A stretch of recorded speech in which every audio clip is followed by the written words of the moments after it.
할렐루야. 놀라운 사랑과 은혜로 하나님의 자녀로 살아갈 수 있도록 우리들을 품어주시는 하나님 우리 아버지께 찬양과 경배를 드립니다. 가을아 잘가 라는 사진 제목을 보면서 아쉬운 마음이 들 정도로 지난 주간 가을비와 낙엽이 이 가을을 재촉하고 있습니다. 가을이 어쨌다고 하는 표정들이세요? 좀 감성을 좀 가지세요. 가을. 그래서 아까도 인사했어요. 가을아 잘가 이 꽃 보면서 어김없는 자연의 섭리를 바라보며 하나님 우리 아버지의 손길과 숨결을 느낄 수 있어서 행복한 시기입니다. 하나님이 하십니다. 온 천하 만물을 다스리시는 분은 오직 하나님 한 분뿐이십니다. 할렐루야. 이번 주간 목요일에 수능을 치를 자녀들로 인해서 간절히 기도하며 간구하는 성도 여러분, 성도들의 모든 삶이 하나님의 손에 달려 있습니다. 하나님이 하실 것을 믿음으로 고백하면서 자녀들을 우리 아버지 하나님의 손에 올려드리는 부모들이 되시기를 간절히 바랍니다. 가을이 가는 이 11월은 우리 교회가 하나 되어 치루어야 할 행사들이 많이 있습니다. 오늘 새가족 수료식과 입회식, 또 저녁 여전도의 헌신 예배, 다음 주일은 추수감사절 잔치, 또 전도 대축제의 마지막 날, 학습 세대 입교 문답과 성찬식이 마지막 주일, 또 90주년 기념 자선 음악회가 마지막 주일 저녁에 있습니다. 이 모든 일들은 누가 하는 것입니까? 내가 하는 것입니다. 여러분 가슴에 이렇게 손을 탁 얹고 제가 물으면 꼭 정확하게 대답하셔야 돼요. 이 가을의 모든 일들은 누가 합니까? 내가 하는 거예요. 교회에 속한 내가 하는 거예요. 누가 한다고요? 이거 안 하는 사람은 난 아니요. 암만 그래, 나는 아니요. 나는 안 했어. 내 마음대로 하는 것이겠습니까? 아니지요. 내가 교회와 하나 되어서 함께 하는 것입니다. 머리로, 마음으로, 생각으로가 아니라 행동으로 하나 되기를 힘써야 할 때입니다. 로마서 12장 1절에 그러므로 형제들아 내가 하나님의 모든 자비하심으로 너희를 권하노니 너희 몸을 하나님이 기뻐하시는 거룩한 산 제물로 드리라. 이는 너희가 드릴 영적 예배니라. 갈라디아서 5장 1절에 그리스도께서 우리를 자유롭게 하려고 자유를 주셨으니 그러므로 굳건하게 서서 다시는 종의 멍에를 매지 말라. 골로새서 3장 1절에 그러므로 너희가 그리스도와 함께 다시 살리심을 받았으면 위의 것을 찾아라. 소개한 이 말씀들은 모두가 믿음의 원리를 말씀하신 후에 믿음의 실행으로 넘어가는 전환점이 되는 말씀입니다. 그래서 공통적으로 그러므로 우리가 은혜를 받고 구원을 받고 하나님의 자녀가 되고 하늘의 소망을 품고 살게 되었거든. 그러므로 이렇게 살아라. 오늘 우리가 대하고 있는 에베소서 4장 1절의 말씀도 동일합니다. 함께 읽습니다. 그러므로 주 안에서 갇힌 내가 너희를 권하노니 너희가 부르심을 받은 일에 합당하게 행하여. 합당하게 행동하라는 것이에요. 어떤 일을 하라는 것일까? 오늘 말씀해 보면 우리의 걸음에 겸손, 온유, 오래 참음, 용납, 사랑, 연합, 평안, 소망이 확실하게 나타나라. 그렇게 행동하라고 말씀합니다. 또한 에베소서 이 4장의 말씀은 동시에 영적 성장의 과정에서 몸의 연합을 강조합니다. 교회의 머리이신 예수 그리스도께서 사도와 선지자와 복음 전하는 자, 또 목사와 교사의 은사를 교회에 주셔서 성도들의 믿음을 세우게 하셨습니다. 그러므로 교회에 속한 성도들은 옛사람을 벗어버리고 새사람을 입어야 됩니다. 첫째로 우리가 힘써야 될 일이 있어요. 그것은 하나 되는 일에 힘써야 됩니다. 이 모든 성도들이 교회 안에서 하나의 몸을 이루는 것, 그것은 기초 작업입니다. 우리가 그리스도인으로 교회 가운데 있으면서도 하나 되는 일에 힘쓰지 않는 사람의 믿음은 기초가 없는 것이에요. 부르심을 받았다는 증거, 구원받았다는 진리를 우리의 삶에 적응해야 할 때가 되었습니다. 주 안에서 갇힌 내가 너희를 권한다, 간곡히 부탁한다는 것입니다. 무엇을 부탁하는 것입니까? 합당하게 행하라는 것이에요. 사람의 행실이나 생활 방식의 변화가 일어나야 된다는 것이지요.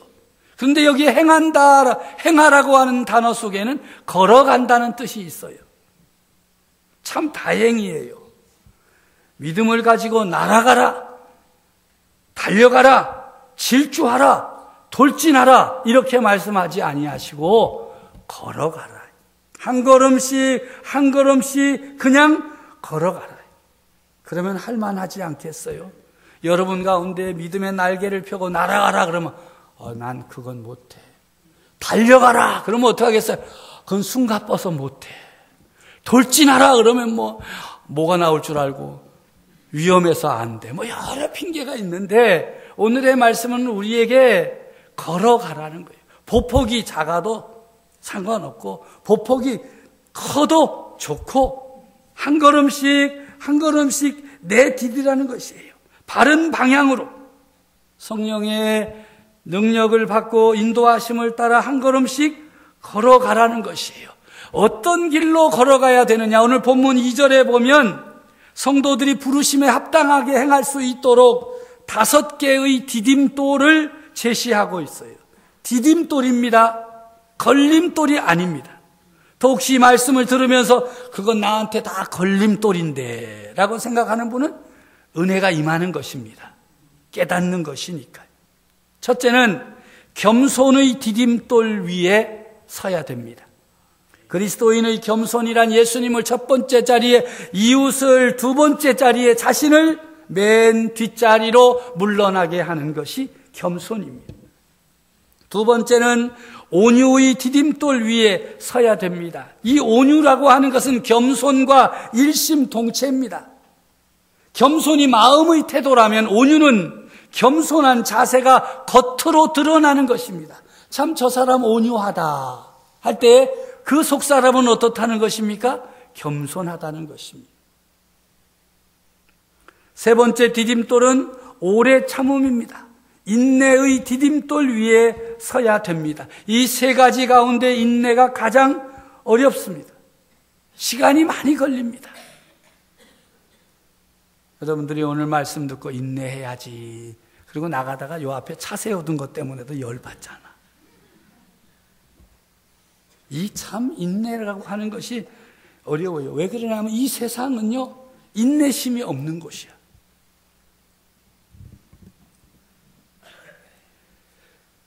겸손과 온유의 삶을 포기하라고 다그칠 때도 끝까지 견디며 해내는 것이 인내입니다. 교회가 참된 연합에 도달하려면 인내가 반드시 필요합니다. 모든 성도들이 인내해야 됩니다. 인내가 있어야 우리 모두가 실수를 하면서도 서로 다른 속도로 배울 수가 있습니다. 네 번째 디딤돌은 용납의 디딤돌 위에 서야 합니다. 겸손과 온유가 짝을 이루듯이 인내와 용납도 짝을 이룹니다. 인내는 모든 종류의 상황을 견디는 것이라면 용납은 모든 종류의 사람을 견디는 것입니다. 상황을 견디는 것이 쉽습니까? 사람을 견디는 것이 쉽습니까? 각자 다릅니다. 그런데 저는 보니까 사람을 견뎌내는 것이 훨씬 더 어렵습니다. 용납은 용서와 이해와 동정을 베푸는 것입니다. 어떤 사람이 나에게 하지 못할 일을 하고 하지 못할 말을 했는데 용납하는 은사 디딤돌 위에 서 있는 사람은 오죽하면 그랬을까? 이렇게 오죽하면이라는 말이 나오고, 사람이 그럴 수가 있느냐고 열받으면 용납이 안 되는 것이죠. 용납의 디딤돌 위에 서야 됩니다. 그래서 용납의 디딤돌 위에 서 있는 사람은 다른 사람을 반갑게 맞이하여, 마지막 5번째 디딤돌은 사랑의 디딤돌 위에 서야 하는 것입니다. 결정적인 디딤돌은 사랑입니다. 겸손으로, 온유로, 인내로, 용납으로 한 걸음 한 걸음 전진하는 성도들이 이 마지막 사랑의 디딤돌 위에 서야 하는 것입니다. 아무런 보상도 바라지 않는 무조건적인 사랑입니다. 겸손, 온유, 인내, 용납의 디딤돌은 사랑의 여러 가지 모습이라고 할 수 있습니다. 사랑은 자신의 유익을 구하지 않고 다른 사람들의 유익을 구합니다.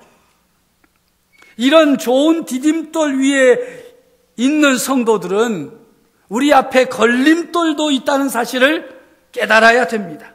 이 걸림돌 위에 자신을 올려놓는 순간에 부르심에 합당한 삶에서 어긋나게 됨을 알아야 됩니다. 교만으로 가득한 자존심, 가혹한 태도, 성급하게 짜증내는 기질, 비판적인 마음, 미워하는 태도들이 우리가 부르심에 합당하게 살아가려고 하는데 나타나는 걸림돌입니다. 분열과 투쟁과 상처가 난무하는 세상에서 교회가 세상에 보여줄 수 있는 가장 강력한 간증은 연합됨, 하나됨입니다. 도무지 하나 될 수 없는 사람들이 모여서 하나를 이루고 한 방향으로 나가고 한 목적을 위해 전진하고 평안을 매는 줄로 연결되어 평안을 누리는 것은 세상이 보고 놀랄 수밖에 없는, 세상에 우리를 드러낼 수 있는 교회의 간증이요 그리스도인들의 간증인 것입니다. 우리를 보라. 하나 될 수 없는 사람들이 모여 하나 되고 한 방향과 한 목적으로 가고 사랑과 용납과 인내와 온유와 겸손으로 살아가는 우리를 보라. 이것이 교회가 세상을 향하여 외치는 선언이 되어야 하는 것입니다. 그렇게 될 때 우리는 주님께서 우리에게 말씀하여 주신 대로 하나됨을 힘써 지킬 수 있습니다. 두 번째로 교회 안에 있는 우리는 하나입니다. 믿음의 자리를 힘써 지켜야 됩니다. 몸이 하나요, 성령도 한 분이시요, 부르심의 소망도 하나요, 주도 한 분이시요, 믿음도 하나요, 세례도 하나요, 하나님도 한 분이십니다. 우리가 믿고 우리가 소속되어 있고 우리가 꿈꾸는 나라가 다 동일한 하나인 것입니다. 그러므로 우리는 교회 안에서 서로 연합하고 하나됨을 지키고 믿음의 자리를 힘써 지켜야 할 것입니다.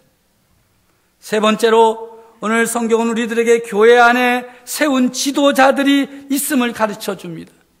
믿음의 지도자들로 통하여 교회가 바른 방향을 향해 나갈 수가 있습니다. 믿음의 지도자 된 성도 여러분, 교회 일꾼 여러분 자신의 자리를 힘써 지켜나가기를 바랍니다. 사명의 삶을 감당하는 사명자들이 되어지기를 바랍니다. 사도로, 선지자로, 복음 전하는 자로, 목사와 교사로 세우셨습니다. 세우신 뜻은 성도를 온전하게 하며 봉사의 일을 하게 하며 그리스도의 몸을 세우려 하심이라고 성경은 말씀하십니다. 하나님의 아들을 믿는 것과 아는 일에 하나가 되어서 온전한 사람을 이루어 그리스도의 장성한 분량이 충만한 데까지 이르러야 됩니다. 우리는 더 이상 어린아이가 아닙니다. 세상의 시험과 유혹을 이겨야 됩니다. 오직 사랑 안에서 참된 것을 하여 모든 일에 우리 주님께로 다가가야 됩니다. 교회의 머리이신 예수 그리스도에게까지 자라가야 한다는 말씀입니다. 교회에 속한 모든 성도들은 예수님을 중심으로 연결된 지체입니다. 사람의 말은 듣지 않아도 교회의 머리 되신 주님의 음성에는 귀를 기울이고 그 말씀 앞에 순명하여야 하나 되라고 하신 말씀을 우리가 힘써 지킬 수 있습니다. 그러하기 위해서 옛사람을 벗어버리고 새 사람을 입으라고 합니다. 버려야 할 것은 버려야 됩니다. 우리가 버려야 할 것 첫 번째, 내다 버려야 할 더러운 옷은 그 마음의 허망한 것과 총명이 어두워진 것과 하나님에 대한 무지함을 내다 버려야 됩니다. 영적 지각이 없는 삶을 내다 버려야 됩니다. 이런 삶을 계속 고집하면 하나님의 일들을 결코 받아들일 수가 없습니다. 영적 분별력이 없기 때문에 아무리 말을 해도 듣지를 않습니다. 아니, 듣기는 듣는데 들리지가 않습니다. 나는 내 식대로 살아야지. 나는 내가 믿는 대로 살아야지. 영적 분별력이 없어요. 하나님께서 계속 말씀하실 때 여러분들이 귀를 막고 여러분이 듣고 싶은 이야기만 듣고 보고 싶은 것만 보면 영적으로 성장이 되지 않습니다. 세상에서 교육을 많이 받은 박식한 지성인이라고 할지라도 하나님과 예수 그리스도의 영적인 일에 대하여 완전히 무지할 수 있습니다. 영적 분별력이 없을 수 있습니다.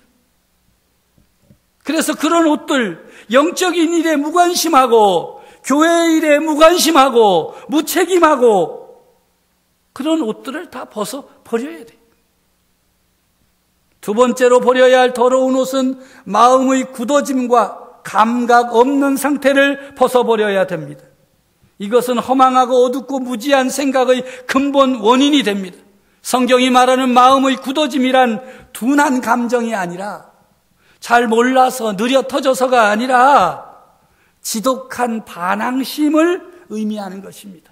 하나님을 믿으면서도 그 마음속에 지독한 반항심으로 가득한 사람들이 있습니다. 참 놀라운 일입니다. 예전에 교회에 다니면서 받았던 상처들, 옛날에 교회를 다니면서 겪었던 경험들, 이런저런 것들이 꽉 차가지고 교회에서 하는 일, 하나님의 말씀 앞에서 반항하는 거예요. 드러나지는 않습니다.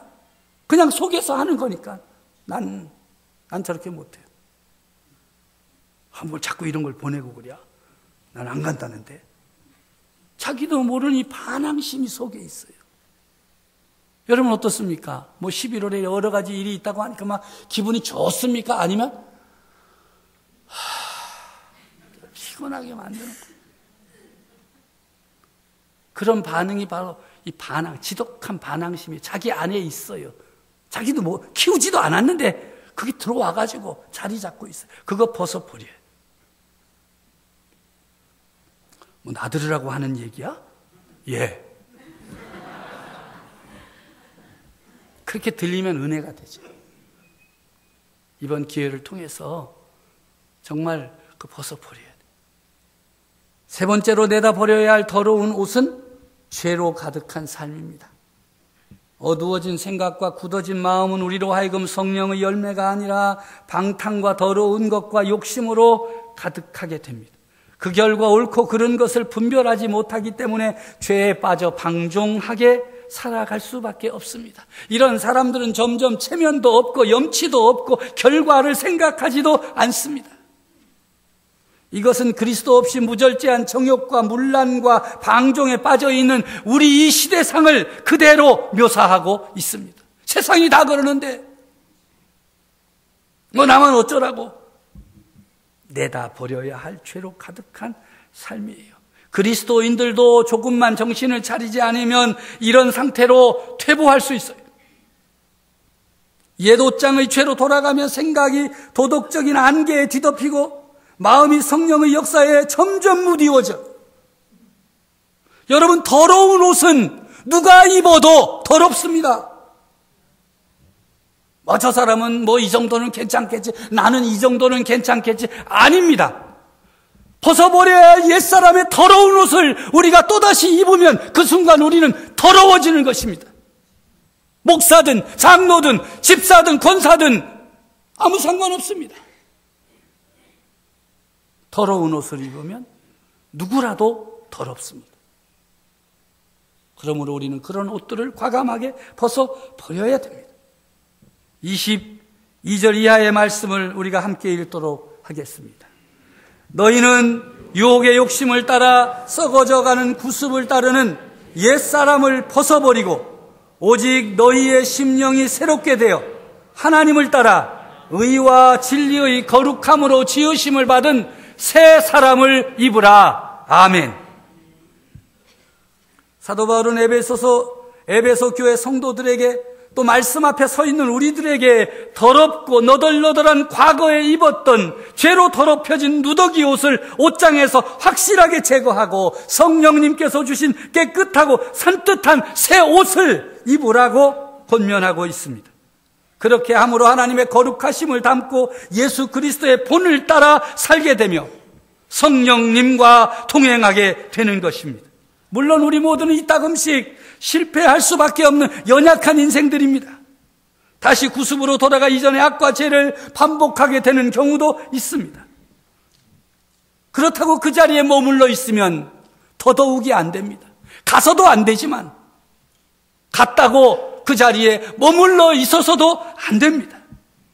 의의 옷을 죄로 더럽혔을 때 즉각적으로 회복할 수 있는 길을 성경은 우리들에게 제시하고 있습니다.